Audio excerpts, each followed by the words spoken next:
Livro Herdeiros do Novo Mundo, de André Luiz Ruiz, pelo Espírito Lúcius, capítulo 32. Em busca dos eleitos. Compreendendo as palavras de Bezerra, os espíritos que o ouviam naquele ambiente meditavam sobre conceitos que valiam tanto para os vivos da carne, quanto para os próprios desencarnados, uma vez que eles também estariam submetidos à aprovação ou reprovação nos cursos da Terra. Então, para ampliar o campo de reflexões, Jerônimo indagou: amado paizinho, a maioria dos casos sob nossa observação é de irmãos que estão se condenando ao exílio, incapazes de fazer parte da nova humanidade. Relembrando a pergunta que os apóstolos dirigiram a Jesus certa ocasião, ouso indagar: porventura haverá os que se salvam? Bezerra acenou em sentido afirmativo, completando o ensinamento. Ora, filhos do coração, se é grande o número dos temporariamente indisciplinados a imporem-se o degredo transitório para núcleos de aprendizado mais difíceis, certamente que a escola terrena não será esvaziada de alunos. Bons alunos existem que poderão, apesar de seus defeitos variados, continuar a frequentar suas aulas, porque demonstraram aproveitamento compatível com as expectativas pedagógicas do currículo divino, tendo demonstrado sincera disposição para a superação de suas limitações. Certamente que num primeiro momento vocês poderão dizer que se trata da minoria dos habitantes da Terra, aqueles que estarão em condições de permanência no planeta. Realmente será assim. Porém, para a nova sala de aula já estão chegando outros alunos, atraídos pelas melhores estruturas escolares, geradas pela purificação da atmosfera vibratória da Terra, com o afastamento dos renitentes e obstinados no mal. Essas medidas profiláticas permitirão que seus futuros habitantes se identifiquem numa mesma sintonia de aspirações e inclinações para boas coisas. Para identificarmos aqueles que se qualificaram para a permanência no mundo, caso desejem aprender mais, poderemos excursionar pela superfície da Terra, aqui nas proximidades, para observarmos os critérios de seleção vibratória em ação. Com todos demonstrando interesse em tão importante oportunidade de aprendizado, Bezerra continuou explicando: se vamos sair a campo, é sempre bom que preparemos adequadamente a observação. Tenho aqui um exemplar do Evangelho segundo o Espiritismo, para que ele nos sirva de roteiros de estudos. Tirando do bolso de seu alvinitente avental de médico um igualmente luminoso livro, abriu-o no capítulo 3º, na parte destinada por Kardec à explicação sobre mundos regeneradores, selecionando parte do texto que guardava essencial ligação com a experiência que se propunham realizar.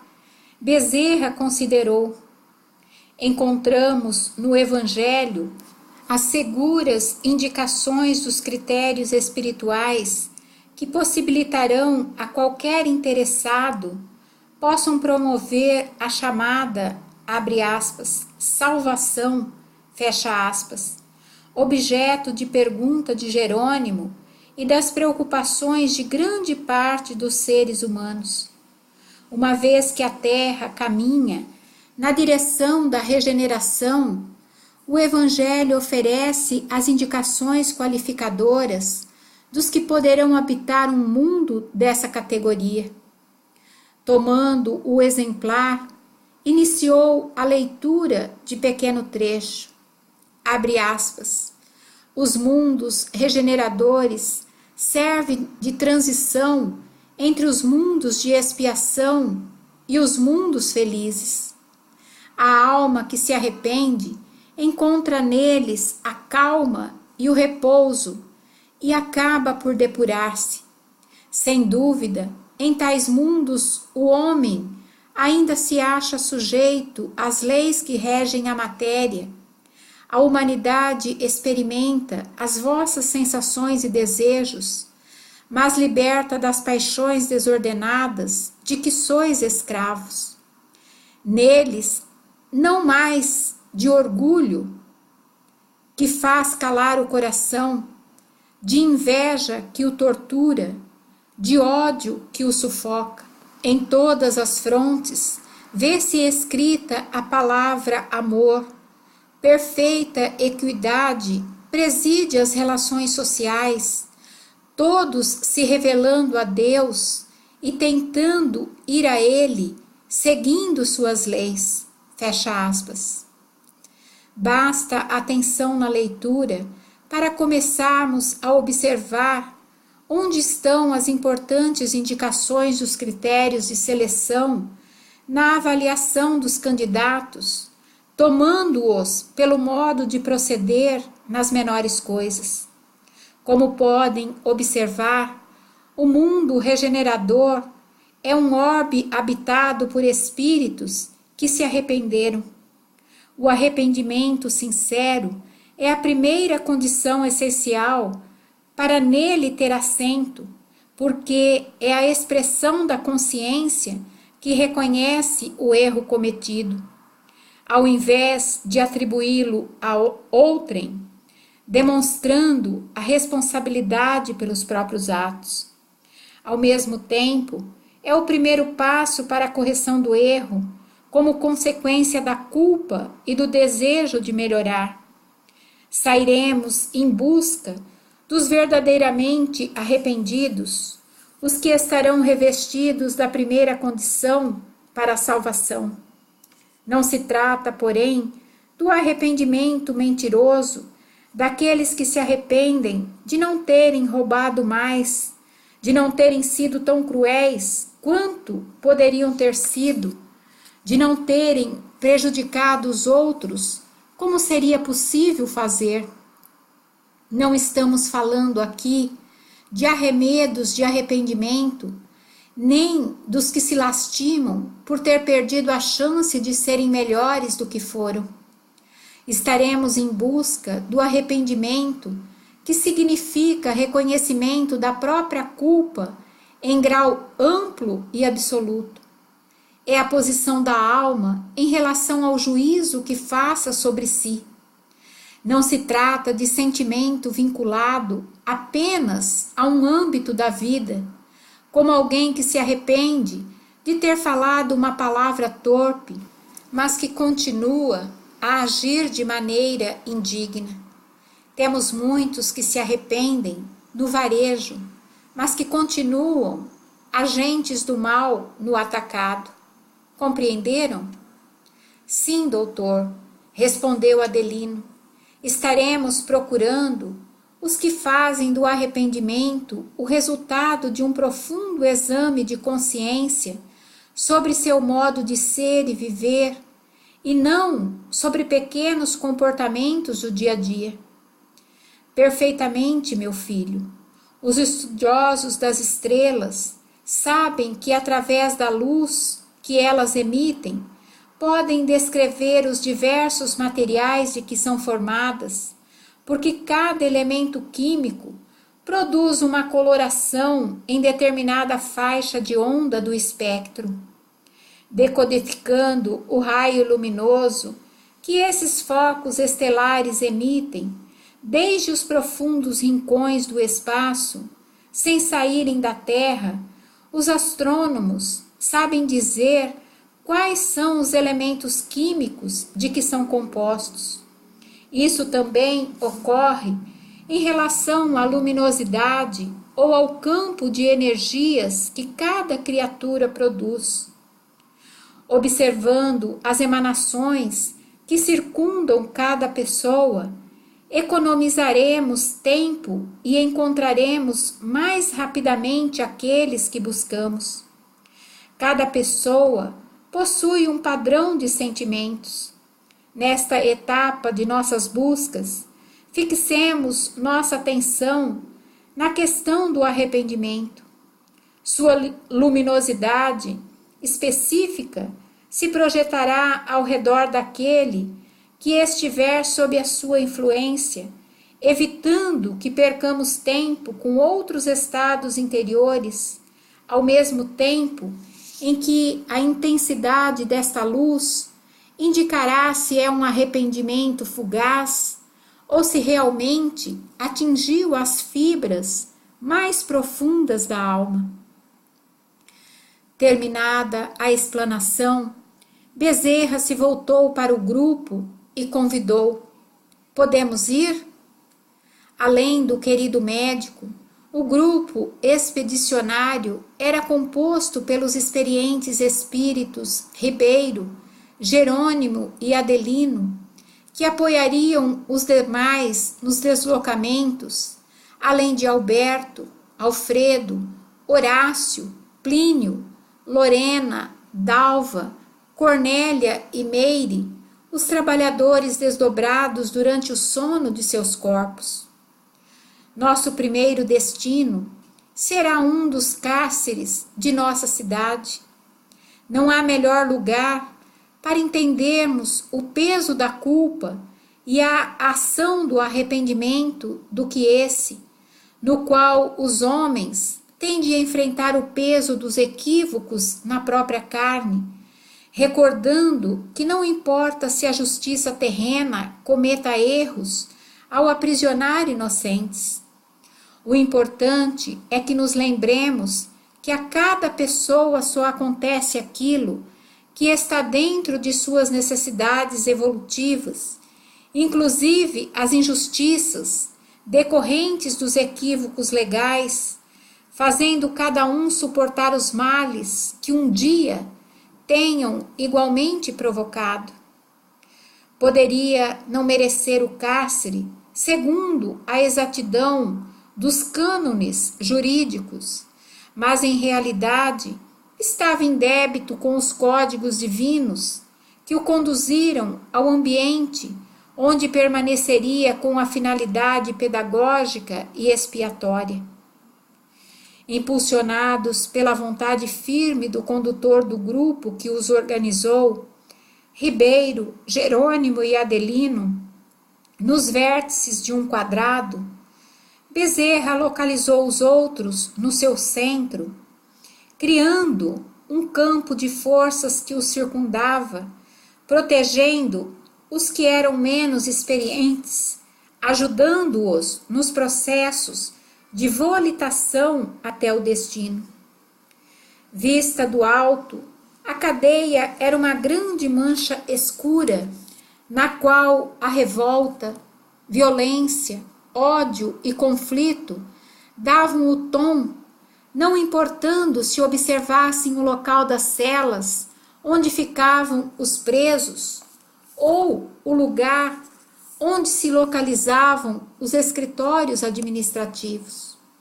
Soldados, agentes, funcionários, tanto quanto os detentos, todos pareciam prisioneiros de inferioridades morais e mentiras que os mantinham jungidos ao sistema repressivo para os aprendizados evolutivos indispensáveis.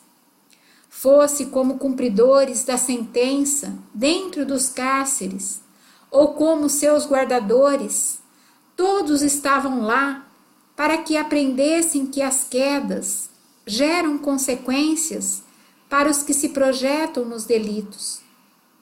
Os primeiros precisariam arrepender-se e procurar melhorar o contato com o isolamento, enquanto que os guardas, funcionários, autoridades deveriam ocupar o lugar de auxiliares do reerguimento moral de seus semelhantes infratores, servindo-os com o desejo de ajudá-los na retomada da dignidade alvitada. No entanto, os condenados se perdiam na escola de crimes e violências, enquanto que os não condenados se esmeravam na conduta promíscua, no explorar as necessidades dos encarcerados, através da concessão de favores ou facilidades, mediante o comércio espúrio e vil de vantagens materiais ou outras, facilitando ou dificultando a vida dos apenados, segundo os ganhos conseguidos ao contato com os familiares que os visitavam.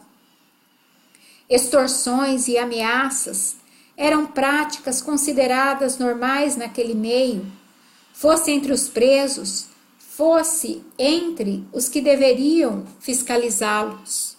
Não se incomodem na observação dos equivocados.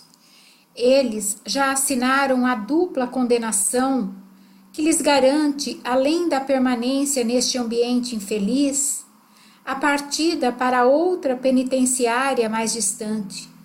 Nosso foco será encontrarmos os que estiverem tocados pelo arrependimento, advertiu Bezerra.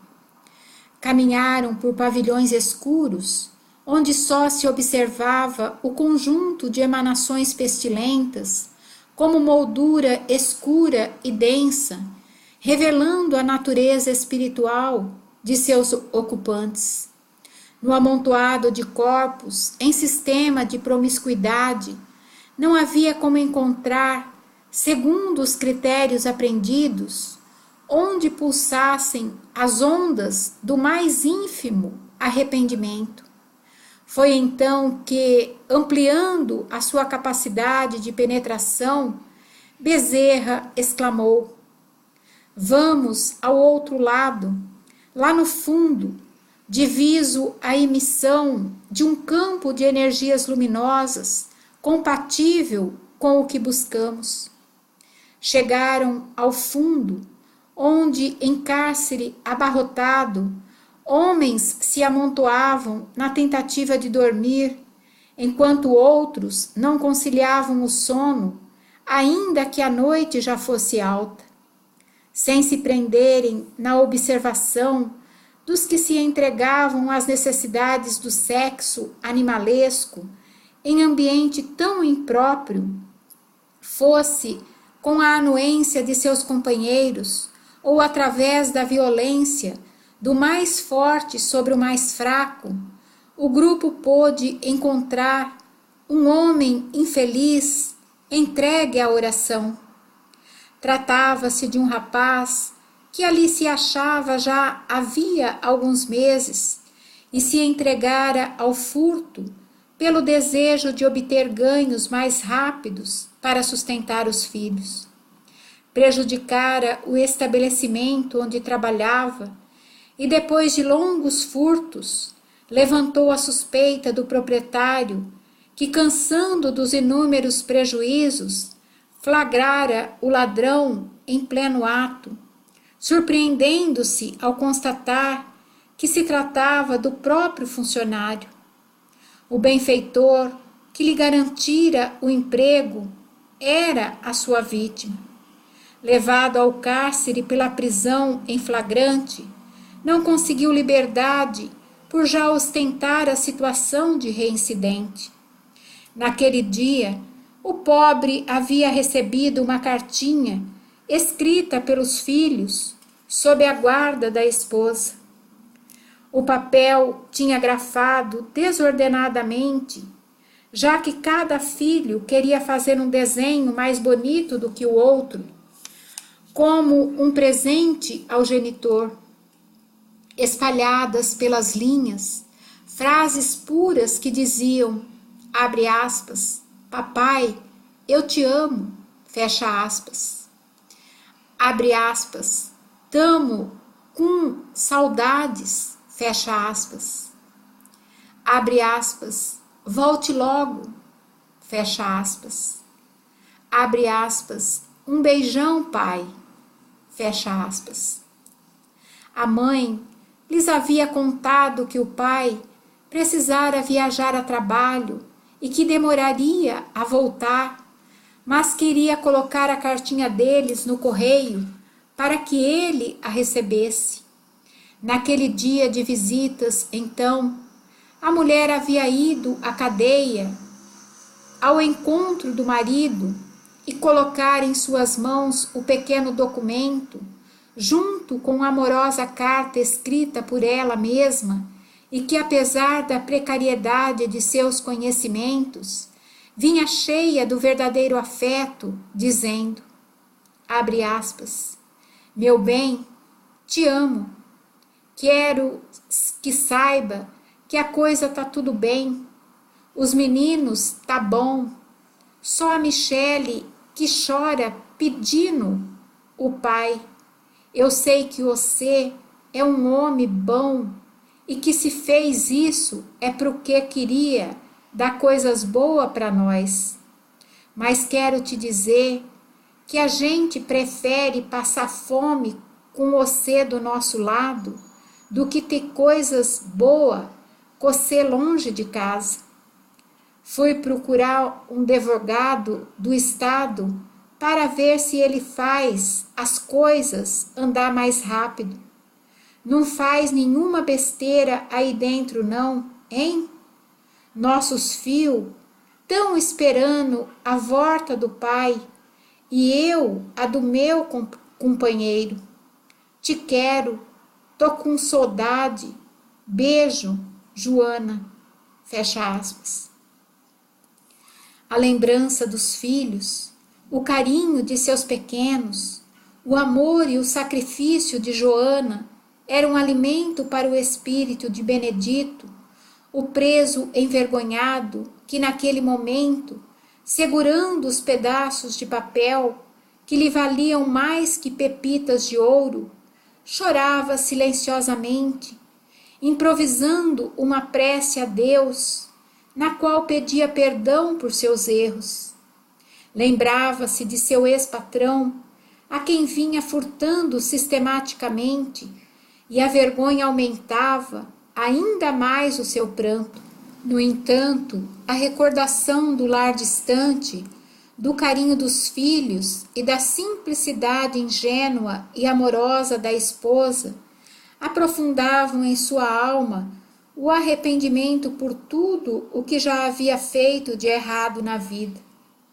E a oração que sua alma elevava ao Criador, do interior medonho daquele antro, era a marca pura do arrependimento verdadeiro.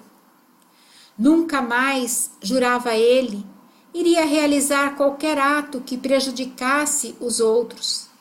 Havia-se iludido com o sucesso dos primeiros furtos, conseguindo bens sem esforço e se sentindo um bom pai por trazer para casa o que os filhos lhe pediam.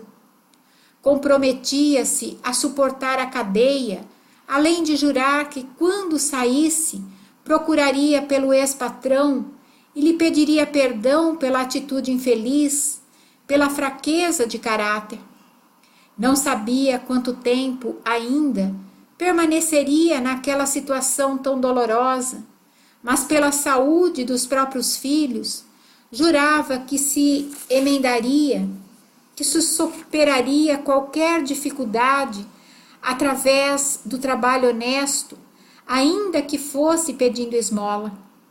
Lembrava-se da primeira vez que fora preso, em uma época na qual não era pai, nem tinha família para criar. Era um irresponsável que queria fazer as coisas de sua maneira e pensava que poderia afrontar a vida sem consequências. Todavia, agora que sentia o amor dos que contavam com seus exemplos, que se fizera responsável por outras criaturas e era querido com carinho verdadeiro, sentia que estava perdendo muito mais do que poderia ter ganho com as práticas delituosas. Estão vendo, meus filhos? Benedito está se abrindo para uma conscientização completa sobre os deveres de um chefe de família. As vibrações luminosas que partem da sua mente e do seu coração são tão intensas que vencem a atmosfera densa deste cárcere e podem ser captadas por espíritos amigos que estarão se empenhando em ajudar o esforço de Joana para apressar-lhe a libertação, liberdade esta que deverá vir no tempo justo, visando a cristalização dos ensinamentos, marcando seu espírito para que sempre, com o selo do dever, depurando-o no cadinho do sofrimento.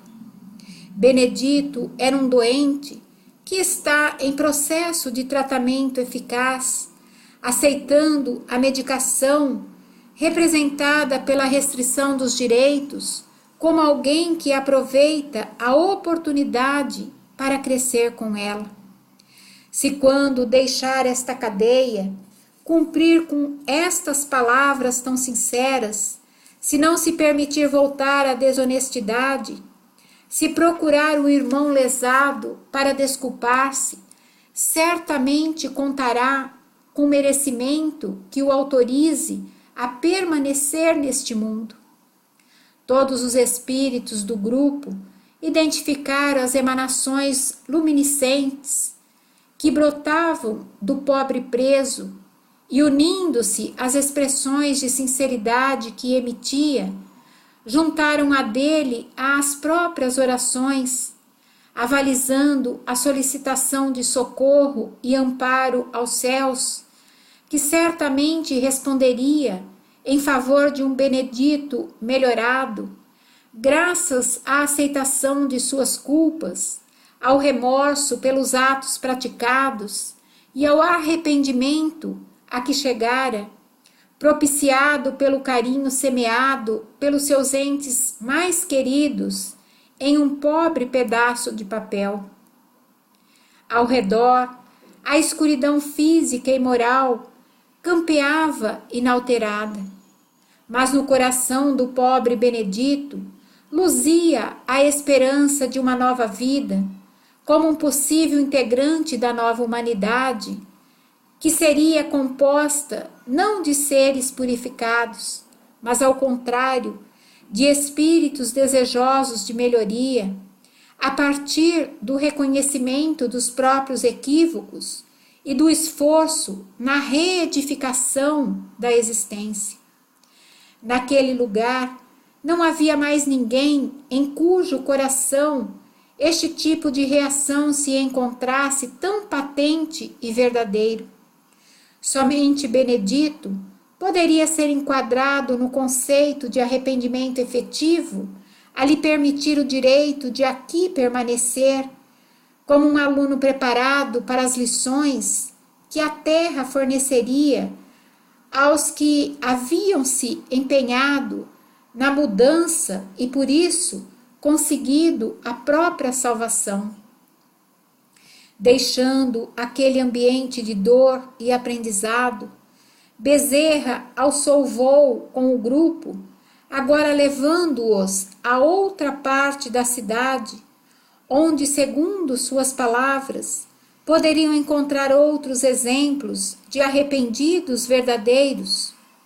Iam na direção de um dos hospitais existentes na comunidade.